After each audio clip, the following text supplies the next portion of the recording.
dress to personal and artistic purposes. Jenny grew up in Ohio, moved to New York in the mid-70s, and has been based in the neighboring Hoosick Falls for the past decade.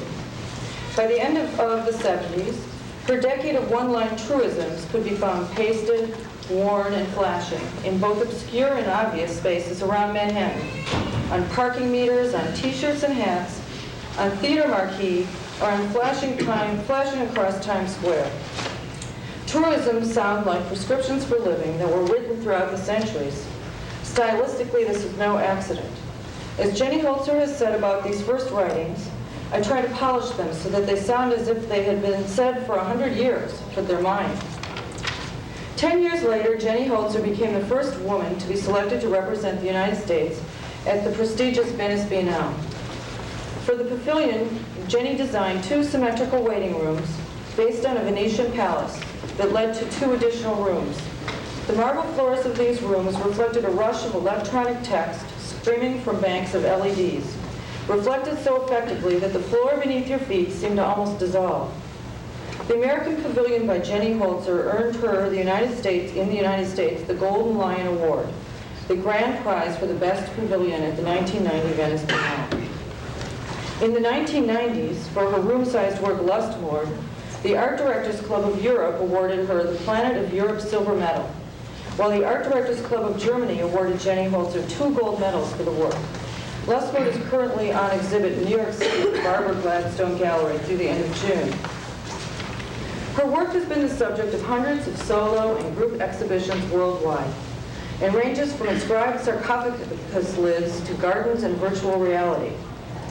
Jenny Holzer speaks directly to audiences around the world through her work, although rarely will she address an audience in person. Our lecture this evening will consist of a 1-hour presentation. For the final half hour, Jenny Holzer will take questions from the audience here at Rensselaer, from our radio listeners as well, and also from phone calls of telecast viewers across the country.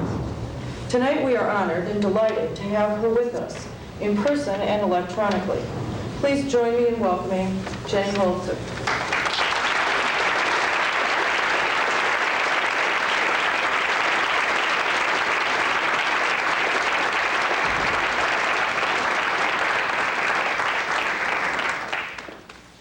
Thanks for coming. I appreciate it. Tonight I'll put you to sleep with some slides and thereafter some videos. The slides are loosely organized into various series of writing that I've done. And I'll begin with the work that I did when I moved to New York in the late 70s, which, for better or worse, did change my life. I'll start with the truisms, a number of one-liners that I wrote after I had failed as an abstract painter and after I had failed with my initial experiments with public art. I'd done a number of unintelligible things that were left around that, as far as I could tell, meant nothing to anyone who passed by. So it was in this condition that I moved to New York and began to write the first sentences that eventually appeared on posters, and that's what you will see when we become dim.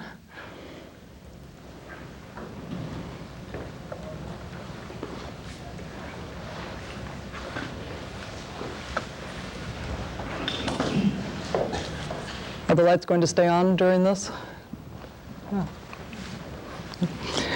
This is the first poster.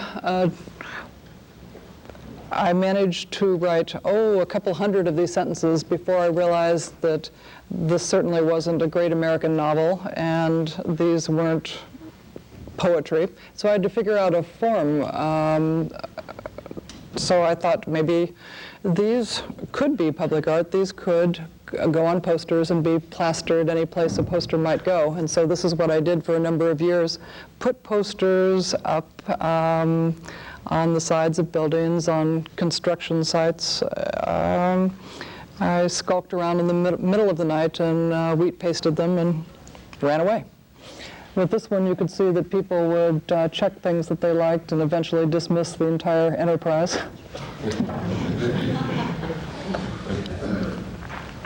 Another poster, this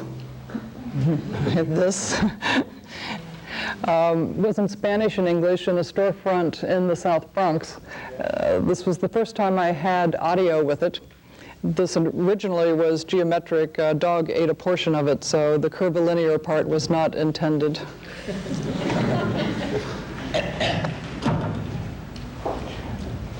My first official public installation in a bank in Wall Street, this piece lasted for 3 days until, among the many sentences, they found one that said it's not good to live on credit. At which point they all landed in the janitor's closet. So this was when I realized that although it was cold in the street, that you at least had control over your fate. You could, to the limits of your endurance,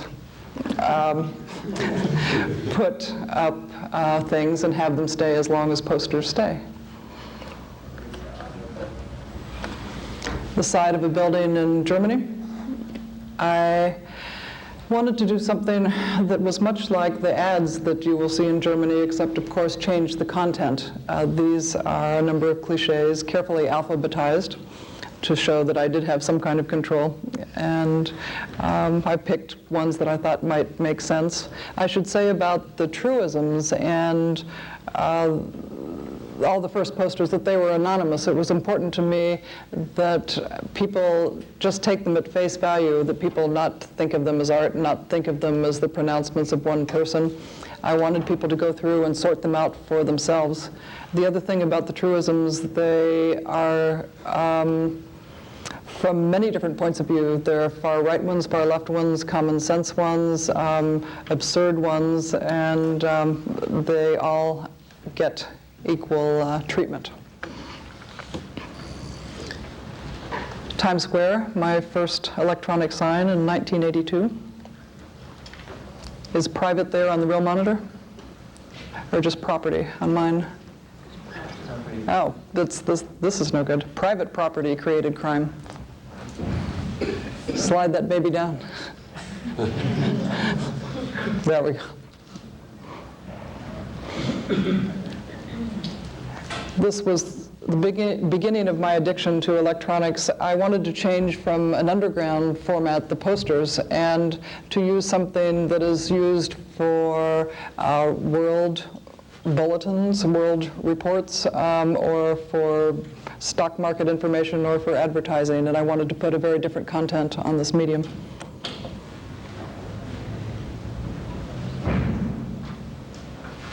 Had some serious ones there. And some really serious ones.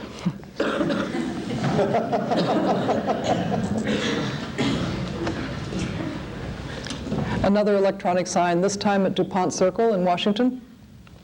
I thought the clock added something, that this is an urgent matter. My messages played in the midst of the advertising and real public service announcements, and it was nice for me to have my things mixed in, again anonymously, with news flashes. This was how it was meant to be.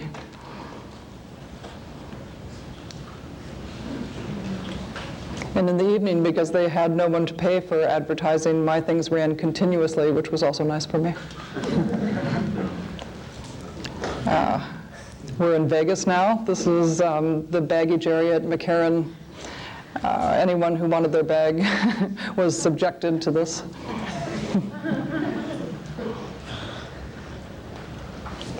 Baseball, the major leagues, candlestick, Mets and Giants.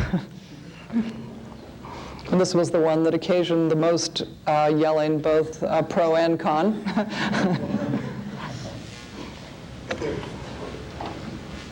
Always true. True of baseball now. The minor leagues, Buffalo.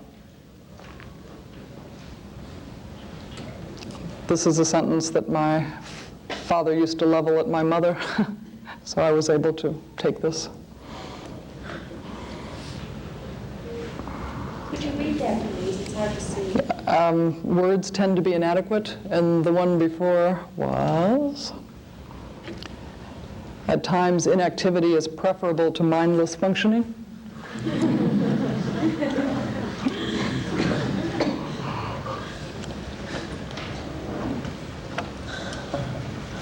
On this one, always good advice. Slipping into madness is good for the sake of comparison. Along with nothing beats a bud.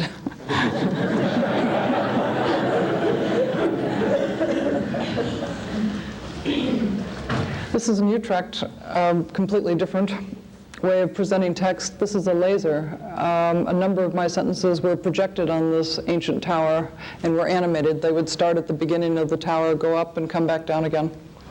This was part of a very nice public art project called Nightlines. The entire city for a number of days in the summer would have artists and poets do things throughout the town, make pronouncements, do readings, or do things such as this. We need to come in because my piece is missing on this slide. There we go. Action causes more trouble than thought at Piccadilly Circus. I'm just going through various places the truisms hit eventually. T-shirt, another honorable place for a truism. This is graffiti artist Lady Pink, who was kind enough to model for me.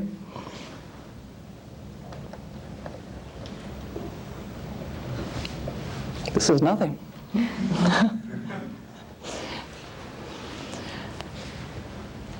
An inflammatory essay poster. This is the next series of writing. After I had done a number of one-liners and had, I guess, gotten my confidence that I could at least make a sentence, I escalated. I went to texts that were exactly 100 word long on a number of topics, unmentionable topics, things that normally are not spoken about. This one is a good all-purpose get off my back. Don't talk down to me. Don't be polite to me. Don't try to make me feel nice. Don't relax. I'll cut the smile off your face. And I would only change the color of these posters from week to week. When I would put up a new one, I would stick to the 20 lines and 100 words, and I would just use a different background to signal that there was a new message. I standardized it. That's why I used 100 words, so that you would begin to notice that they were part of a series, so that you would connect them even though they weren't up initially, at least simultaneously.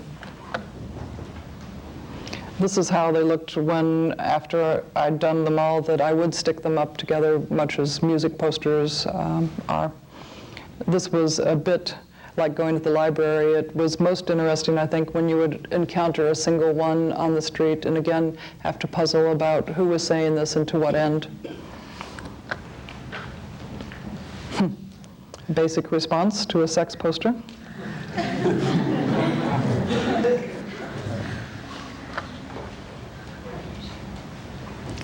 And here is how they look when they're indoors. This is in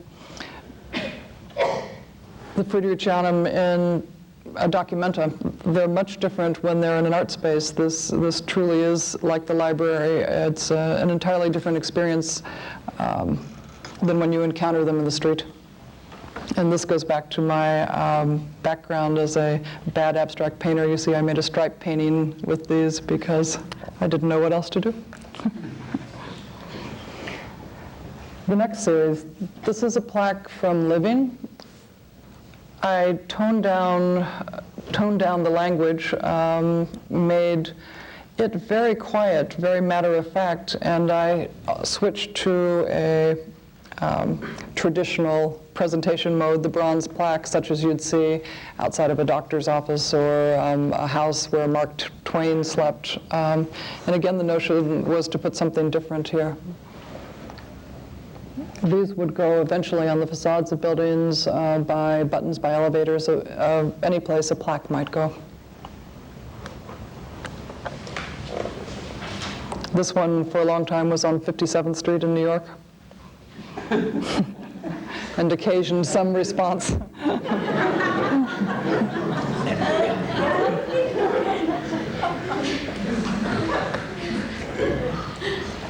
Another one, this text is perhaps typical of the Living series. It took something from everyday life and then hopefully built with it. Unfortunately, this text is still fairly true.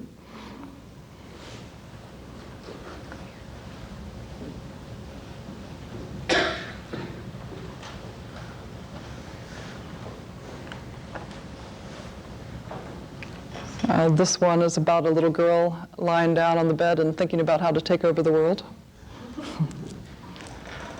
To have pleasure while you work. And this one is, I guess, about dating advice. This was the other way these texts were presented.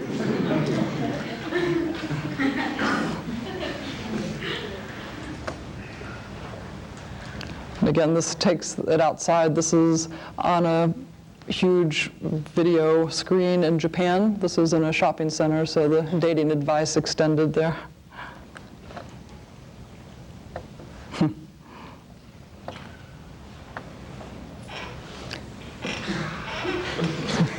Still true.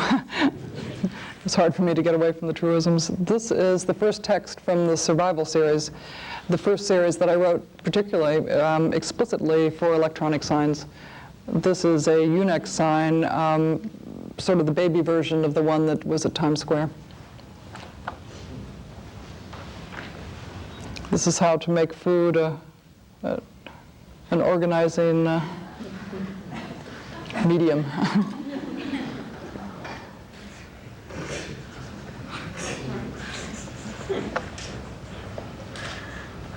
This one to put fun back into activism.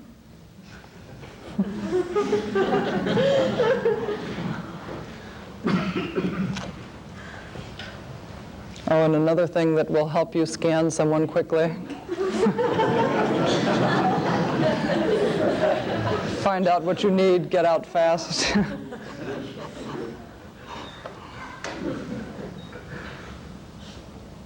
Bottom line kind of question.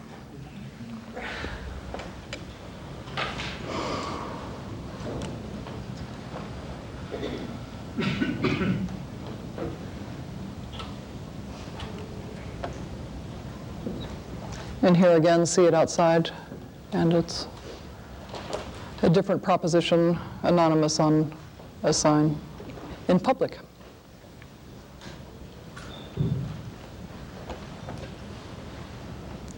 Vegas again, a site-specific work.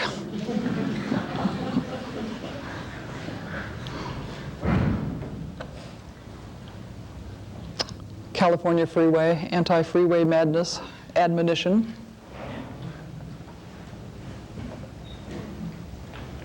Wembley Stadium, this was for a birthday concert for Nelson Mandela. A number of artists and poets did things to help him celebrate. This was my contribution.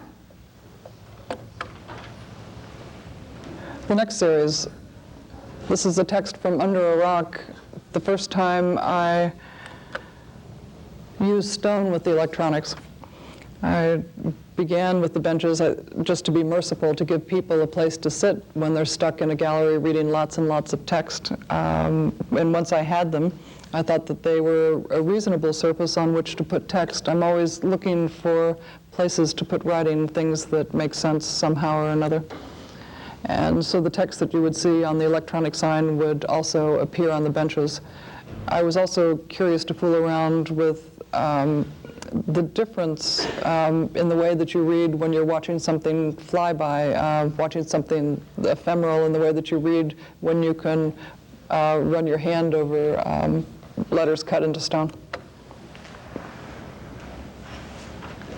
This piece is the laments of 13 signs and 13 stone coffins.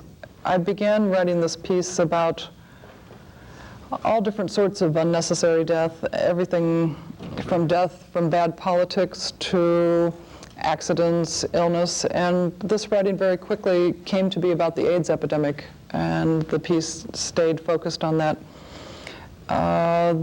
This was the first time I was able to synchronize the electronic signs.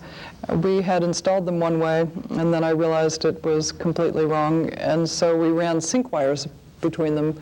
So the signs would begin simultaneously. The text would rise from the floor and then go off one by one until the entire room was dark for a second. It was completely black, and then the signs would rise again.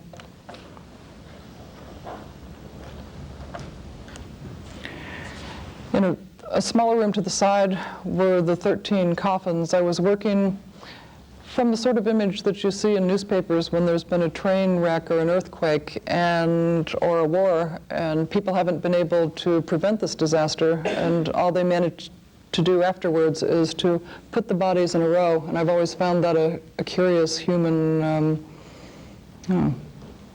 urge that maybe they can't foresee things, but when it's over, that they will line up the casualties. So that's what I was thinking about. There were 2 coffins for children, 1 for a baby, 10 for adults.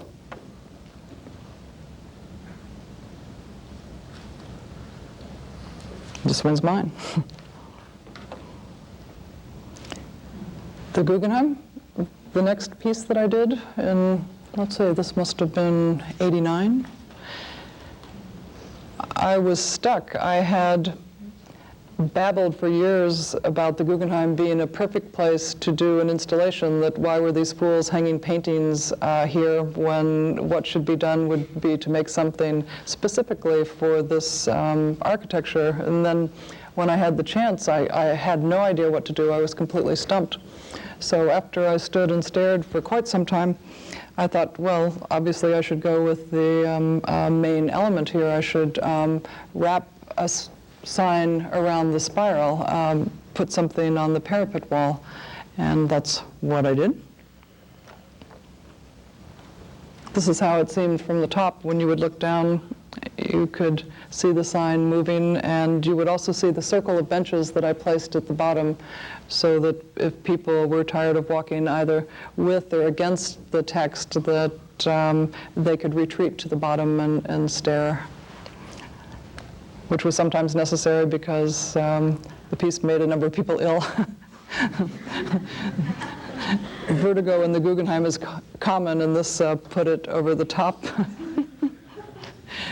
And so people would indeed sit on the benches and watch it roll.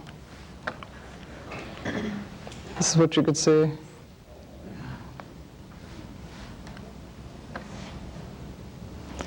Again, I provided a retreat. You could go to the high gallery to the side and sit on a number of stone benches that had text from the Living series if you had had enough of the electronics. This is one of them. I think my great aesthetic achievement was getting a granite to match the terrazzo. I don't know. You hold on to things like that, little moments of having a grip. A close-up of one of the red benches from the rotunda floor. It says, use what is dominant in a culture to change it quickly. When I was grasping at straws about, oh, how do you derail something or change something, that seemed like an okay notion. We're in Venice now. This is one of the antechambers in the American Pavilion. Again, when I had a chance to do the American Pavilion, I was stuck, and I had to go and stare for a long time. And finally, after a number of visits to the Doge's Palace, I thought, I should use what's here. There are a number of waiting rooms in the Doge's Palace where you would have to sit and await your fate. You would have to appeal to the Doge for permission to go on a trading mission or what have you, or to talk your way out of going to jail. And I thought, well, this is much like modern life. You sit and wait for this or that. So this is what I did. I made 2 antechambers that are much darker than the slide shows, that have text on the floor and text on benches. And after you passed through those rooms, you would come to one of the 2 electronic sign rooms. This one came to be known as the microwave room because not only were you probably literally irradiated a bit, there was too much text, too many languages, too many programming techniques, and there was a highly polished marble floor. I wanted the piece to be The way Venice is. Venice sits on a lagoon, so you see the real Venice and you see the other Venice reflected in the lagoon. So I wanted my piece to be that way. So you would see these signs in almost infinite regress in the floors, and they would pulse. This is the other antechamber. Early text on the floor, truisms, and on the white benches are text I wrote about a mother and a child. I had just had a baby, so this was on my mind, and so I wrote some text about it. When you pass through that room, that chamber, you would come to this final room that had vertical signs that were as slow and deliberate as the microwave room signs were fast and intolerable. Again, I used a highly polished floor so that you would see the text on the wall and on the signs and in the floor as well. I fooled around with the signs and the mirror image thing. So sometimes the text would be, backwards on the signs, but right on the floor. Other times right on the signs and, wrong on the floor.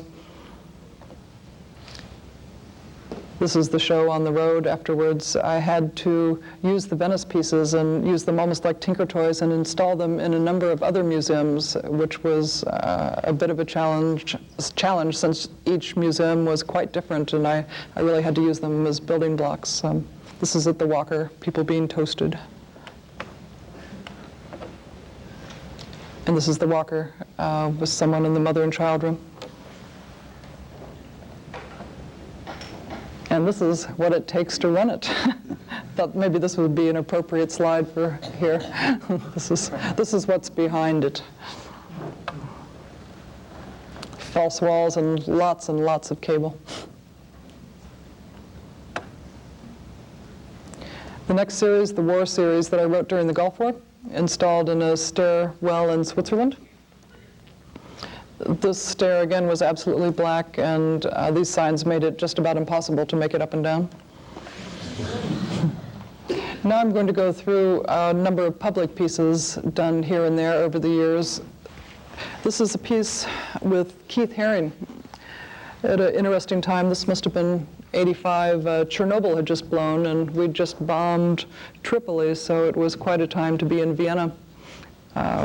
Every day there was a new bulletin that you couldn't eat what you'd eaten the day before because it was on the hot list. And since there was a branch of the UN there, it was an interesting time for diplomacy. So we did our best to do something. This was his South African piece. And this is one that, again, lasted about an hour because Keith put it up in front of a police station, so it was unpopular. This is stupid holes in people are for breeding or from shooting. Poland, later. It was interesting that these signs were initially used for propaganda, and then it was funny for me to come back and use them for this.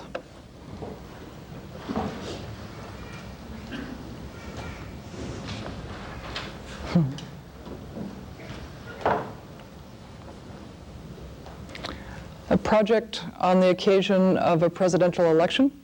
This was called Sign on a Truck. A number of artists and I organized what I would call an applied art piece in which we had videos, not just about voting for this candidate or that, but talking about the issues that come up at election time, what people most fear will happen to the country, what people hope.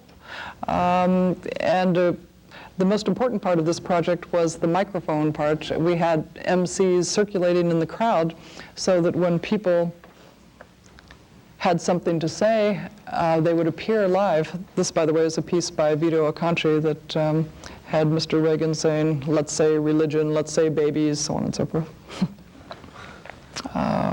And this is a shot of how it was when people would speak. This is a man from Missouri saying that everything is absolutely perfect with the country. Why would anyone need a change?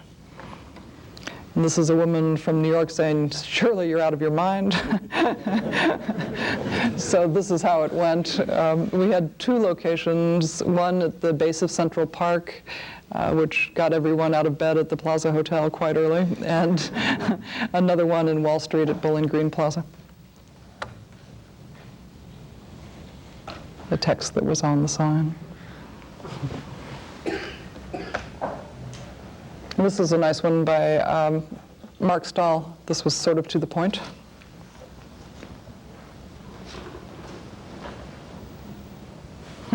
Another nothing.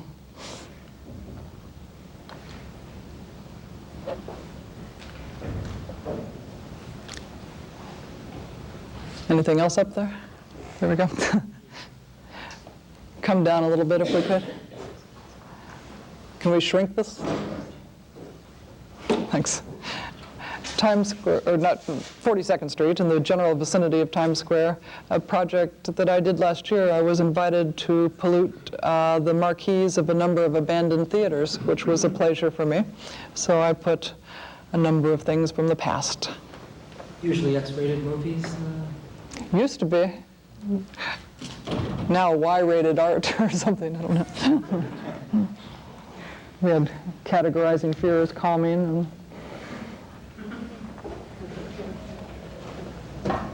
And sadly true. This is for the lyric. It's funny, the only other thing on the street was a Stallone movie. There was one theater that was still struggling to stay alive, and the rest were this. Definitely true.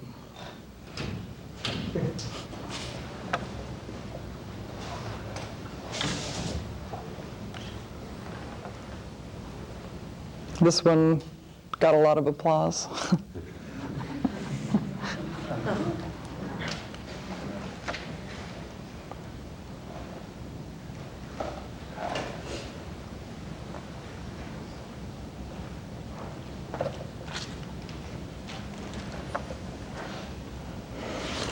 This takes us up to the last body of writing that I did. I'd begun thinking about what happens in wartime during the Gulf War with the war series, and then it became more pointed, more specialized. I started to think about what happens to women in wartime. Events in Bosnia, of course, hurried me along. So I wrote a number of things from 3 points of view. I wrote things from the view of the perpetrator, the soldier, the person who would rape and in many cases kill a woman or a child. I wrote from the point of view of the victim, the woman who has been hurt, and I wrote as an observer, someone who would come in afterwards, perhaps a family member or a UN observer, someone who must try to make some sense of it all or to record it somehow. And once I had these texts, I again had to figure out how they should be presented. About this time, a German magazine came to me and asked me if I wanted to do a project for kind of the equivalent to the New York Times magazine. It was the magazine for the Süddeutsche Zeitung from Munich that had a circulation of about 500,000 people. So I thought, well, maybe this material should go out in this way. So I had 30 pages in the magazine and the cover, and it was in this magazine that I put these photographs. These are the text written on women's skin, written on women's bodies, the way the history was being written. We used 6 different hands. It was in German and English, so 1 woman, 2 men for each. Yeah, the thesis sentence was, "I am awake in the place where women die." Maybe this one you can see a little bit. You can see the veins in the skin. We tried to do it close up to make this clear that this was a crime against the body as well as everything else. The other thing that was going on with me at the time, which I think helped me write the Observer text, my mother was dying at this time, so I had some sense of what it's like to lose someone you love so much, what the death of just one woman could mean for you or for a number of family members.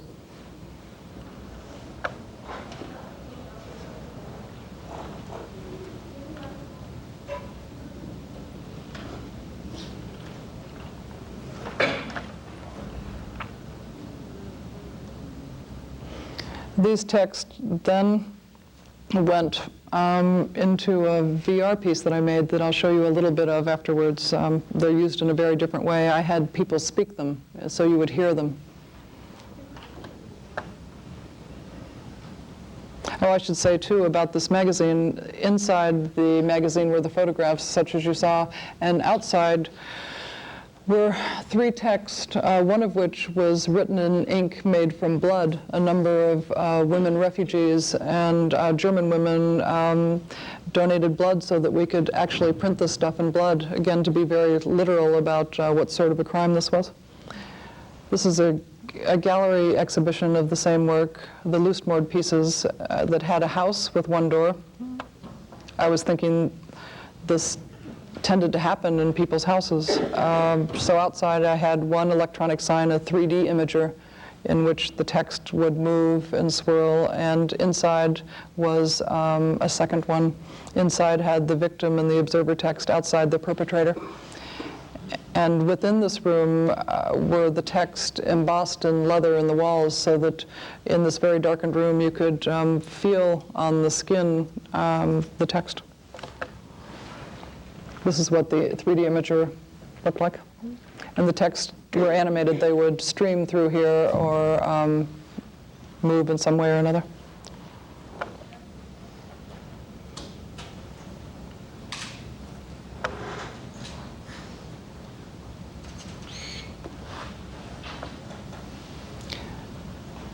Couple of stills, a couple of slides from the VR world that I mentioned. In this piece, you could fly across an infinite plane, and eventually you would come to one of many villages.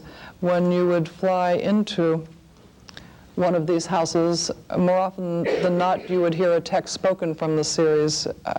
There were some villages that were only perpetrator towns. There were some that were mixed. There were some that were randomized.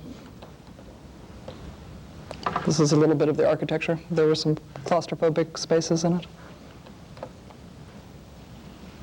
This was the perpetrator village. And every time you would come out of one of these houses, everything would change. The sky would be a different color, as would the ground. You would lose your footing, literally.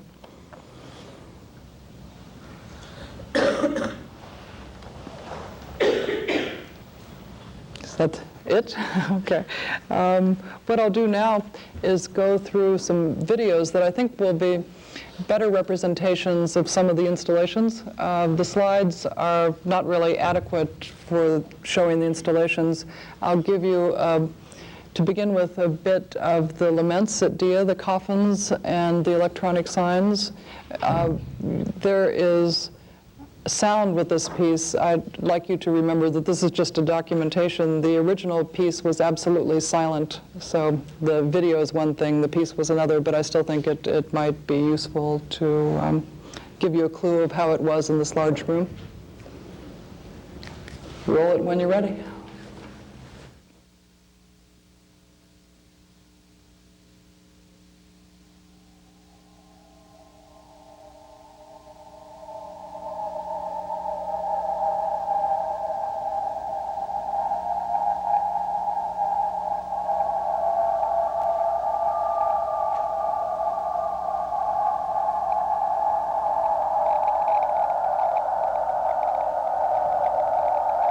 To live in a silver wrapper. I will see whooping rocks fly.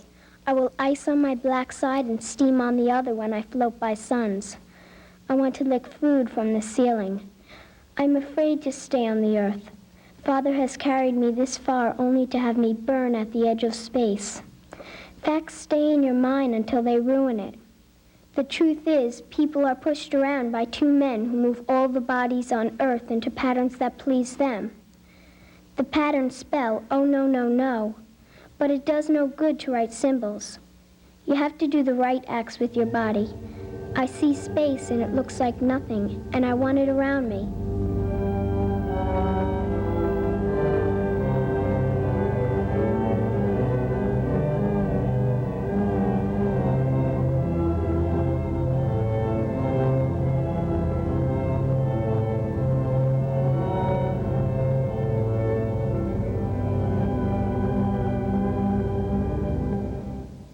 disease came, I learned that time does not heal.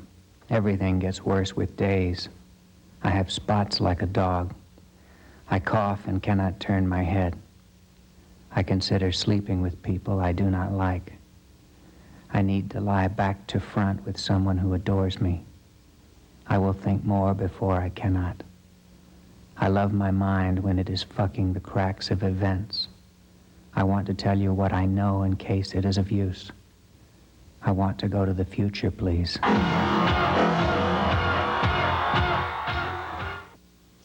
This next one will be a little bit of the Guggenheim, which will show you how it was when the sign would move.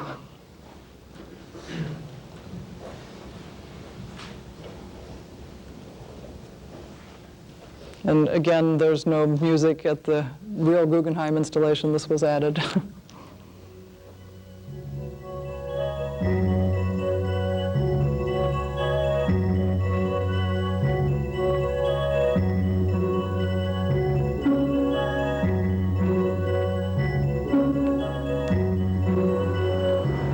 It's extremely hypnotic, like a black comedy. You find yourself sort of like breaking into a laugh, but then sitting back and going, wow, I really shouldn't laugh at that. That's much more serious than I thought. Sort of open-ended, I think. I think it's beautiful because she's injecting the mystery back into the media, you know, and showing us that it's possible to undermine, you know, all the ads and that we're usually assaulted with, and you're not expecting to see something that's like poetry in that medium. Jenny Holzer forces you to react. At the Guggenheim Museum in New York City, she created a dizzying and dazzling exhibit, 500 feet of electronic signboards spiraling up Frank Lloyd Wright's interior, spelling out her innermost thoughts. Cut. No innermost thoughts tonight. The next is a little video, again, not my fault, of Venice, that I think will do a better version of showing how the reflections worked. Jenny Holzer won the Biennale Prize for Best Pavilion Installation. Here at the United States Pavilion, she has brought a new resonance to her familiar themes, both in the text itself and in her use of the site. Inside the building, to either side of the rotunda entrance, are darkened rooms in which Holzer's earlier texts are carved on alternating diamond patterns of Italian marble on the floor. Neoclassical-style benches along the walls also carry carved texts. There is a visual quietness in this space, offering a moment of preparation before encountering the visible noise of the electronic signs in the adjoining rooms.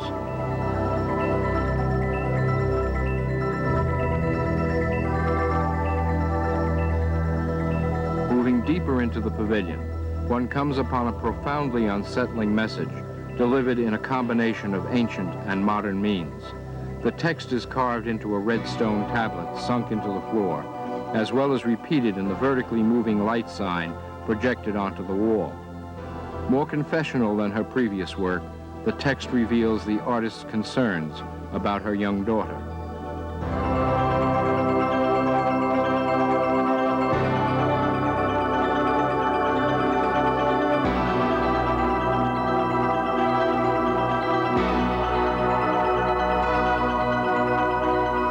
In the final room, Holzer raises the temperature and decibel level. The texts, here presented in 5 languages on 3 walls, alternate between earlier writing and the more personal tone of her current work.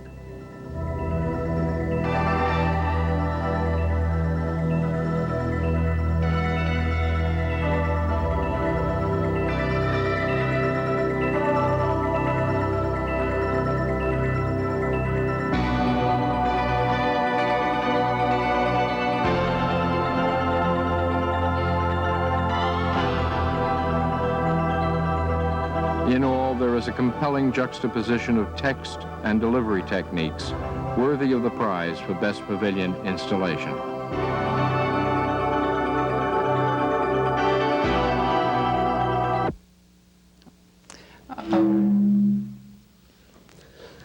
I'm not entirely sure what's next, but what I think is on tap are a number of spots, or an example of the spots that I did for television. I made some things, again anonymous, that would fit in commercial slots. First they were on MTV after music videos or in the place of normal commercials, and then I also had them on some affiliates and network affiliates in California. So this is a little bit of real television and my television. A weapon. Ta-da!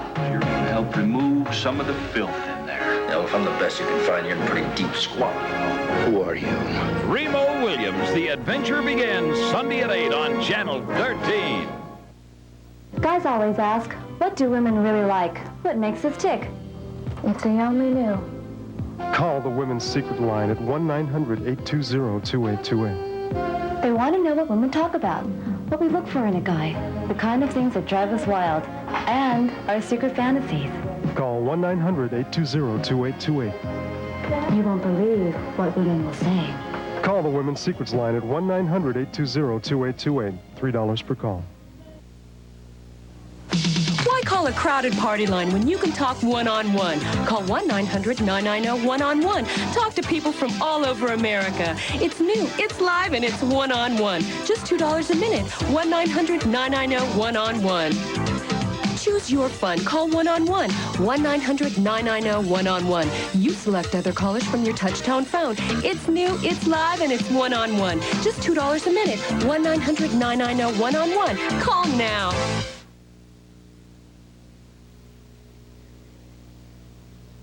Alienation produces eccentrics or revolutionaries. So that's how they were. The last thing I'll show is a video I did in collaboration with Mark Pellington, who was the director. I wrote the text, and Tom and Andy did the music. This was a piece that was released in conjunction with Red Hot and Dance and AIDS fundraiser, and this was kind of a little promo thing.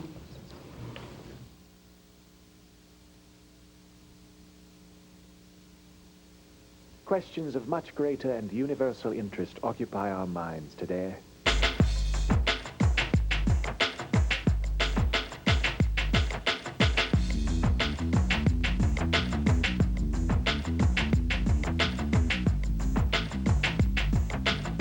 Everybody, listen carefully.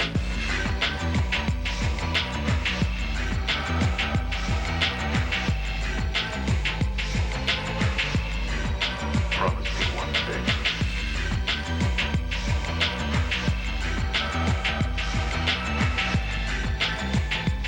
For the sake of future history.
Civilization.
Thank you.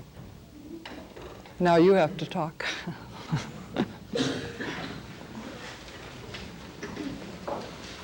The video of the Vienna biennial, I noticed the F word. And I assume you weren't censored, but since you were representing the United States, I wondered if you had any problems. I had problems deciding whether I could do it or not.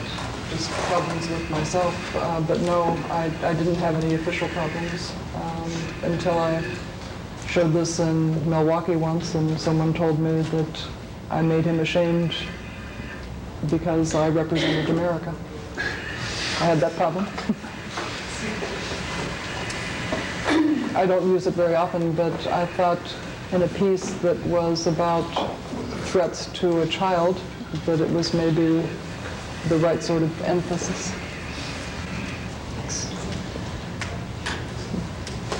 Obviously, your work is represented all over the world. Does it ever concern you that you have loose ends maybe in your translation?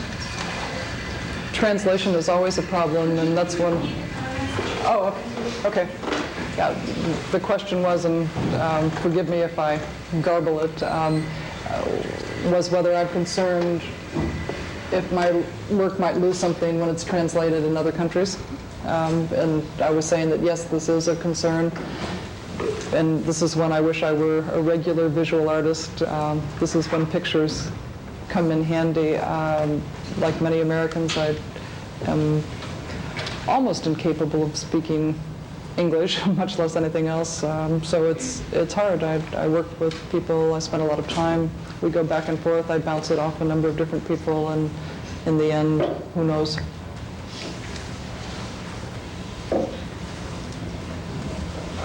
Your work was featured in the movie Backtrack, and I was wondering how you felt about the way artists' lives were portrayed, or the way your work was portrayed. If you had any control in the manner of how it was used, and how you felt about the whole movie. Mm-hmm. Did everyone hear that? Should I repeat it? Pardon? Did everyone hear the question? No, okay. I was asked how I felt about the movie Backtrack, and how I felt about how artists were portrayed in it. And is that close enough? Yeah. And how much control you had. Yeah. And how much control I had about in that whole process. I had most conversations about how likely it was that a woman artist would be that interested in teddies in underwear. So you would think that this would be the opportunity to discuss something more important than that, but I wound up, saying I don't imagine that she would wear this underwear all the time. So that's what I remember most. So I didn't have much influence about the underwear portion of it, and I remember saying that I thought the sex on top of snowballs was stupid too, but that stayed in. The only thing that wasn't changed, the work itself, they were actually my text. What Jodie Foster wore was out of my control.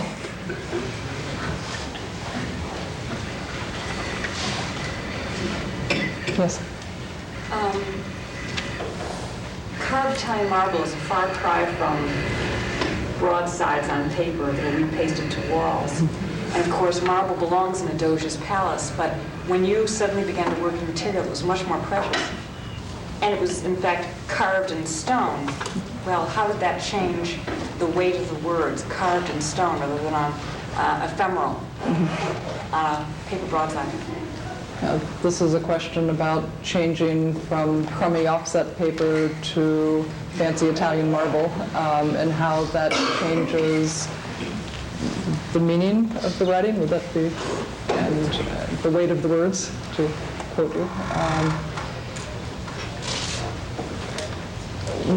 The marble came for Venice in particular because I was trying to do something that seemed right for a city that is over the top and has been for a number of years.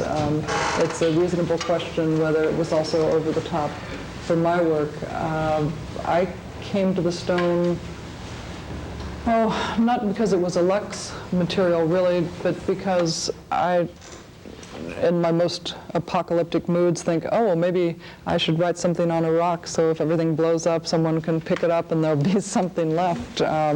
This, of course, wouldn't be true of the writing on the electronic signs. And I also wanted to do something that seemed to reflect the rest of the city in Venice. It's always a question whether, whatever medium holds it, whether it works or not. I can say now that I'm glad to be out of the rocks. I may be repenting from rocks, other than the occasional functional object. A stone bench can be handy. Written in stone. Yeah. Isn't an expression for nothing, though. It's